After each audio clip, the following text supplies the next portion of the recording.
Olá, ouvintes, tudo bem com vocês?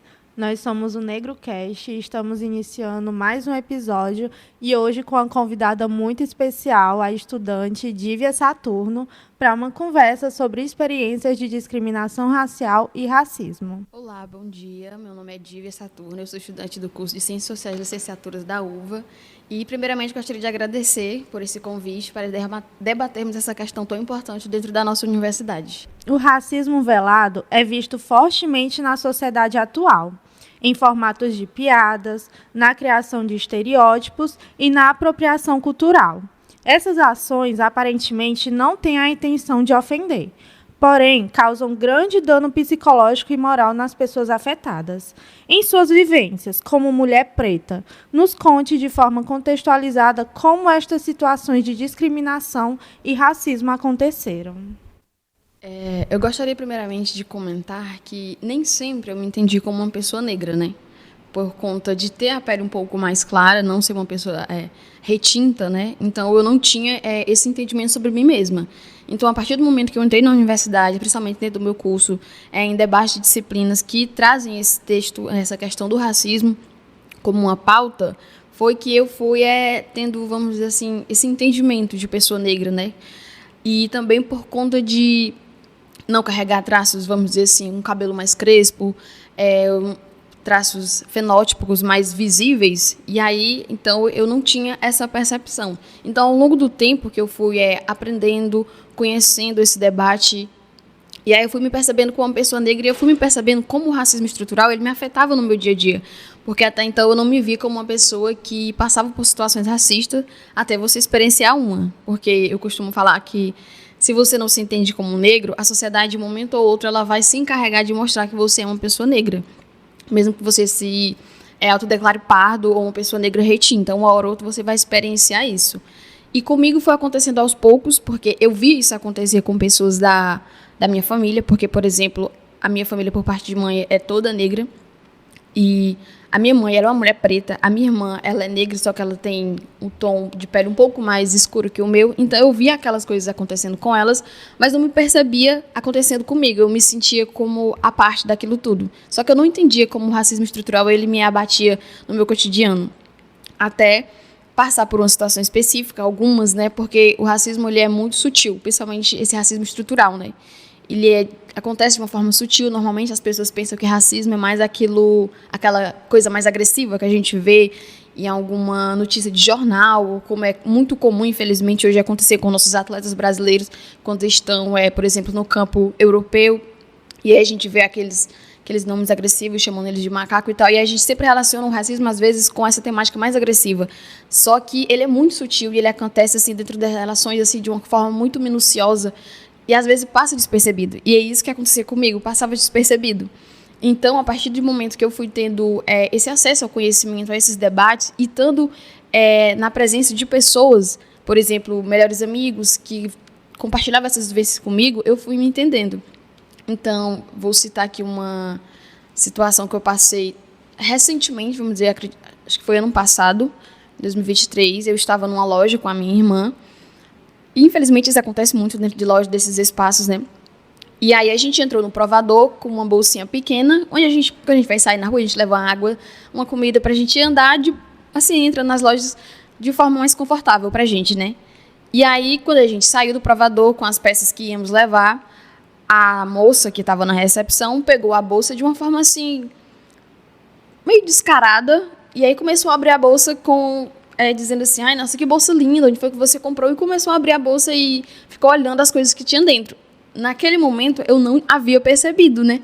Eu fiquei, assim, assustada, porque a bolsa é uma coisa íntima da gente, né? Onde a gente guarda nossos pertences, e uma pessoa que você não tem intimidade abrindo aquilo é meio estranho, né? No momento a gente estranhou, eu estranhei, mas a minha irmã ela foi muito mais atenta para aquela questão. E aí eu não me toquei naquela hora. E aí foi quando a gente saiu, aí ela comentou, tu percebeu aquilo que ela fez? E aí a gente foi comentando na rua e aí a gente realmente entendeu a situação racista que a gente ia acabar de passar. Outro momento foi quando eu e ela entramos em outra loja, só que foi uma situação diferente, em outro ano. E aí o moço da recepção, a gente entra, sabe quando você entra, você dá aquela olhadinha na loja, nas pertences ali, né? E aí o moço seguiu a gente do início ao fim, de todo o contorno da loja que a gente entrou, deu a volta do meio ao fim e voltou à porta, ele seguiu a gente. E aí, de momento inicial, a gente não percebe, não percebemos que aquelas situações são racistas, porque o racismo, esse racismo estrutural, ele está dentro dessas relações de uma forma muito sutil, como havia comentado inicialmente. E às vezes ele passa batido dentro do cotidiano da gente e acaba sendo esquecido, não notado e não questionado. De ver seu relato, ele foi muito impactante e muito importante para a gente discutir, onde muitos trazem que o Brasil, por ter essa grande miscigenação, ele é um país onde há essa democracia racial, mas a gente percebe que no cotidiano das pessoas existe ainda essa segregação, essa divisão por raças, onde a pessoa preta e a pessoa parda, ela está constantemente sofrendo discriminação racial e está sendo criminalizada, né, marginalizada. Então é importante a gente falar sobre isso para que as pessoas elas percebam que estão passando por essas situações, mesmo que de forma sutil, como você mesmo ressaltou. Como esses episódios, né, de discriminação racial, ele tem afetado o seu bem-estar e a sua saúde mental? E quais os mecanismos que você usou para enfrentar ele? Depois que a gente percebe essa situação, não tem como não se sentir afetado de alguma forma, né? A gente fica mal, a gente fica pensando por que aquilo está acontecendo comigo, sendo que eu não fiz exatamente nada para aquela pessoa. Então, é meio difícil, porque eu acredito que a forma que eu encontrei para não me afetar tanto no meu dia a dia foi a forma de buscar conhecimento, sabe? E aprender a identificar aquilo. Eu não tenho culpa por sofrer o racismo. Ele não é algo que eu construí dentro da sociedade no qual eu vivo e que permeia dentro das relações que eu estou presente. Então, eu acredito que é uma forma da gente tentar enfrentar, mesmo pelo nosso bem-estar mesmo também, da nossa mente, compartilhar essas vivências com pessoas que passam por essas coisas. Por exemplo, uma coisa que eu faço muito é conversar com a minha irmã e com uma das minhas melhores amigas, que é uma mulher preta, e a gente sempre conversa muito e estamos pontuando ali, então não fica preso só para mim, sabe? Tem outras pessoas que passam, que vivenciam e que a gente entende e a gente se apoia, porque nós temos o afeto um pelo outro e eu acredito que dessa forma, aos poucos, vai aliviando, sabe? Tentando ficar mais... No que o racismo dá pra gente normalizar e dizer que ele é suave e um dia a gente vai ficar, ok, de boa, passei por uma situação racista, não me afeta. Mas compartilhar essas vivências com pessoas que você tem um carinho, tem um afeto e que vivenciam isso junto de você, acredito que ameniza no dia a dia. Ter essa rede de apoio ela é muito importante, principalmente quando ela é composta por pessoas do mesmo grupo racial, não apenas com familiares e amigos, principalmente para ajudar a criar, a fortalecer essa identidade racial, que acredito eu vai ser muito prejudicada quando você está exposto constantemente a essas situações de discriminação. A visão de si mesmo, a própria autoestima, ela vai ser prejudicada, ela vai ser impactada. Então, poder compartilhar essas vivências, ter essa escutativa, esse acolhimento e compartilhamento das dores, ela é essencial para conseguir superar e criar esse senso também de pertencimento, pertencer a alguma comunidade, pertencer a um grande grupo. A educação ela vem transformando as comunidades de diversas maneiras. Porém, quando tratado acerca da discriminação racial e do racismo, ainda percebe-se a escassez da discussão, como você mesmo já falou. Como você acredita que a educação ela pode estar ajudando a prevenir e combater o racismo e a discriminação racial? A educação ela está para uma transformação, né, da consciência humana. Então, a partir do momento que você tem acesso a um conhecimento, você se transforma, você aprende sobre aquilo, seja algo de outra etnia, outra cultura. Então, eu acredito sim que a educação é um dos principais meios da gente combater o racismo, principalmente nas escolas. Eu acredito que, eu não sei se você sabe, mas tem uma lei que, se eu não me engano, ela foi aprovada em 2003, que ela obriga o ensino da cultura e etnia afro-brasileira nas escolas. E eu estava pensando e refletindo que desde o momento que eu entrei na escola, no Fundamental 1, no 2 e no ensino básico, no ensino médio, nunca tive acesso a esse aprendizado. Então, por exemplo, Se eu tivesse acesso, eu saberia identificar casos de racismo, acredito eu, muito mais cedo, na minha juventude, por exemplo, e não quando eu cheguei ao ensino superior. E se eu não tivesse chegado ao ensino superior, tido acesso a esses conhecimentos, como que seria a minha mente? Como seria o meu letramento racial hoje em dia, a minha consciência racial? Então, eu acredito sim que a educação ela é um dos principais meios de transformar a sociedade em relação ao racismo. Porque se esse debate fosse inserido, por exemplo, no fundamental, quando as crianças elas estão desenvolvendo uma consciência, um aprendizado sobre a sociedade na qual elas estão inseridas, eu acredito que seria um passo muito importante, porque a gente aplicar esse conteúdo somente nas aulas de história, ou sociologia, ou geografia, filosofia na área de humanas, quando estão no ensino médio, acredito que fica um pouco tarde para a gente ter trabalhado esse assunto. Então, acredito sim que a educação ela seria essa principal, vamos dizer assim, arma para combater o racismo nos dias de hoje. É muito interessante isso que você falou, porque se a gente levar em consideração que os estudantes do Brasil, a maioria são de pessoas negras, né, pretos e pardos. E o tanto de estudantes negros e pardos que não se encontram, né, não se veem nessa realidade onde discutem acerca da raça, da discriminação e passa despercebido, velado, como você já falou.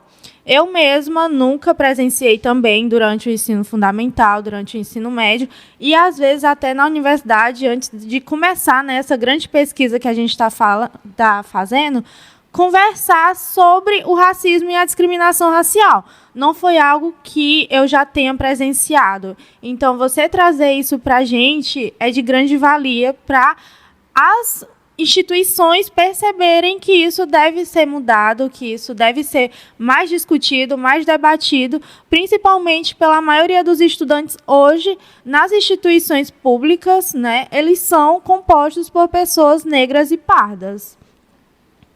E assim, passando para uma próxima pergunta.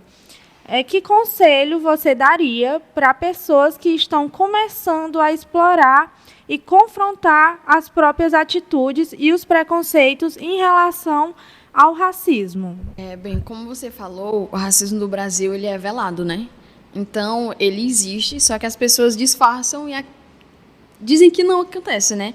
Então, meu conselho para uma pessoa que está começando a querer entender mais sobre esse assunto e debater sobre essas questões que existem na realidade dela, só que ela não percebe ou se faz que não percebe, seria assumir, primeiramente, que o Brasil ele é um país racista, que existe preconceito racial no Brasil, que discrimina pessoas negras.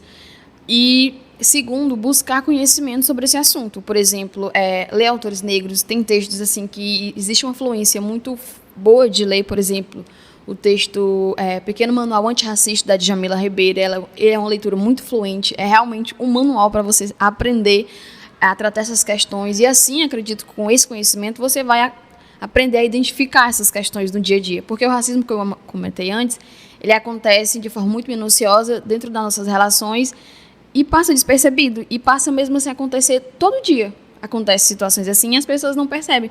Mas a partir do momento que você busca um conhecimento, você vai ter um despertar crítico sobre o assunto, você vai ter uma forma de analisar aquela situação que antes você não se atentava. Então, assumir primeiramente é o primeiro passo e, segundo, buscar conhecimento sobre o assunto, principalmente sobre a perspectiva de autores negros. Já vou colocar na minha lista aí de leituras essa autora que você trouxe. E é importante realmente esse letramento racial. Um dos autores também que tem esse grande conhecimento, né, essa grande propriedade, é o Silvio Almeida, né, é o que é bastante conhecido hoje em dia. Ele fala muito sobre essa questão de raça, de racismo, do letramento racial. Então, já é aí também mais uma dica, né, para quem estiver ouvindo, né, buscar essas literaturas que são riquíssimas para esse assunto. E diante do racismo estrutural, que ainda é a realidade na sociedade, qual mensagem você pode deixar para mulheres negras como você, que já vivenciaram alguma situação de discriminação e racismo? Eu nem saberia por onde começar, né, porque, como eu falei anteriormente, o conhecimento é uma arma muito importante em relação a combater o racismo, né? Só que nem toda mulher negra tem a oportunidade de estar aqui onde eu estou nesse momento, debatendo com você essa questão. Tenho certeza que nesse momento uma mulher da minha idade deve estar assim, trabalhando em alguma carga horária muito carregada, vamos dizer assim, tendo que dar conta do trabalho, da família, ou tentando ajudar na renda de casa. Então, nem toda mulher tem a oportunidade, né? Principalmente quando a gente realiza esse recorte racial, de estar na universidade hoje debatendo essa questão. E, segundo, eu acredito que eu daria um conselho sobre você encontrar pessoas, vamos dizer assim, parecidas com você em questão de vivências e principalmente pessoas negras, porque uma coisa que o racismo faz, que dentro das suas mil coisas ruins que ele nos faz sentir, uma delas é nos desumanizar. E a partir do momento que ele nos desumaniza, chega a haver um pensamento em nossa mente de que não somos pessoas merecedoras de afeto, de carinho, de amor. Então, encontrar pessoas no seu dia a dia que compartilhem esses afetos, esses carinhos, acredito que seja um caminho de conforto. Você se sente um pouco mais segura, você sabe que você não está sozinho nesse combate, nessa luta, vamos dizer assim, nessa luta diária. Então, o meio que eu encontrei basicamente foi esse, né? Existem experiências que podem ser individuais ou compartilhadas, né? Por exemplo, como eu havia lhe falado, converso muito com a minha irmã sobre isso, com a minha melhor amiga, e foi a minha amiga que me ensinou bastante sobre essas vivências, porque enquanto eu me questionava sobre ser uma pessoa negra ou não, acredito que ela nunca teve esse questionamento, porque ela sempre foi vista como uma pessoa preta. Então, acredito que em nenhum momento na mente dela passou esse pensamento, será que eu sou ou não? Então, querendo ou não, ela teve vivências a mais que eu inicialmente na sua juventude, na sua infância, e eu só tive esse despertar quando adulta. Então, compartilhar momentos com pessoas que entendem sua vivência, pessoas que têm esse afeto, afrocentrar suas relações, sejam elas românticas ou em amizades, acredito que seja um passo importante, sabe? Porque a partir do momento que você compartilha essas situações, acredito que fica um pouco mais leve lidar com algumas delas, sabe? Principalmente em relação à questão do afeto, porque outra questão que a gente poderia entrar nessa questão da mulher negra, ela sempre é meio que deixada de lado, à margem das escolhas, né? Então, você compartilhar sua vivência, ter amigos negros, não estou dizendo que você deve só, né, ter um ciclo de pessoas negras, não, mas ter pessoas que compartilham essas vivências com você é importante, sabe? Faz as coisas ficarem um pouco mais, vamos dizer assim, de boas no cotidiano, leve, para a gente conseguir levar a nossa vida. Porque se ficarmos agarrados a todo esse sentimento que o racismo nos faz sentir, a nossa mente, ela realmente não aguenta, sabe? A gente fica muito, muito mal. É um afeto assim, psicológico desgastante demais. Afeta em todas as nossas relações sociais, no âmbito do trabalho, da universidade, em relações de amizades ou afetuosas. Então, buscar esse caminho, eu acredito que seria um conselho. Foi a forma que eu encontrei, né? Você, ouvinte, que está ouvindo isso, pode encontrar outra forma, seja o que for melhor para você. Mas é isso. Acredito que buscar por essas amizades, essas relações, seja uma forma de se entender e passar por tudo isso, não passar sozinho. Importantíssimo ter essa rede de apoio, né? Fora a família, fora os amigos, mas ter esse ciclo social, porque hoje você vê muito essa segregação, né, na sociedade. Você vê algumas pessoas que só andam, né, com as pessoas do mesmo grupo racial. E é importante, né, ter essas vivências, falar sobre isso, porque quando a gente carrega tudo com a gente mesmo, uma hora vai extravasar, né? E a gente precisa conversar, a gente precisa ter alguém que possa entender o que você está sentindo e compartilhar daquele sentimento. E é importante a gente ficar discutindo isso, porque outras pessoas podem estar precisando ouvir isso nesse momento, né? Então, Dívia, foi muito, muito, muito importante todas as suas falas, as vivências que você compartilhou, que eu tenho certeza que você, como pessoa preta, né, não foi a única a vivenciar uma situação nesses locais públicos que a gente vê muito, né, por policiais, né, por operadores, né, de seguranças de lojas. Então, essas situações, infelizmente, ainda acontece muito. E como a gente vem falando desde o início, é muito velado, né? É muito silenciado. E quanto mais a gente falar, mais outras pessoas, né, que talvez não se considerem também pretas, né, acham que por ser pardas não são pessoas negras, né, mas são, elas possam entender que essas situações que elas estão vivenciando é uma discriminação racial, é o racismo. Como você comentou sobre pessoas pardas que às vezes não se identificam, né? Eu queria comentar e frisar, né, que é importante você, pessoa parda, entender que você é uma pessoa negra e você não está fora disso. Por exemplo, eu entendo que eu, como pessoa negra, por ter a pele um pouco mais clara, em algumas situações, o racismo ele não vai me afetar de uma forma tão agressiva como ele afeta outra pessoa de pele retinta, né? E aí, então, querendo ou não, dentro de uma determinada situação, eu posso estar em vantagem ao meu irmão negro, sabe? Meu irmão preto. E aí é importante salientar que a pessoa negra de pele parda, ela pode sim em algum momento estar em vantagem em relação à pessoa preta, mas nem sempre não, nunca essa pessoa de pele parda vai estar em vantagem de uma pessoa branca. Então é importante você ter essa consciência racial, ter essas discussões, essas conversas e entender sim que você é uma pessoa negra, que é importante você desenvolver essa consciência, esse letramento, para que você entenda como o racismo ele lhe afeta. Ele não vai lhe afetar de uma forma geral, porque o racismo ele afeta as pessoas de uma forma específica, cada um tem a sua vivência, e então você vai entender e vai aprender a identificar isso no seu dia a dia. A gente é uma paleta de cores, né? Então, Dívia, agradeço muito a sua participação aqui, foi riquíssimo para o podcast, para o NegroCast.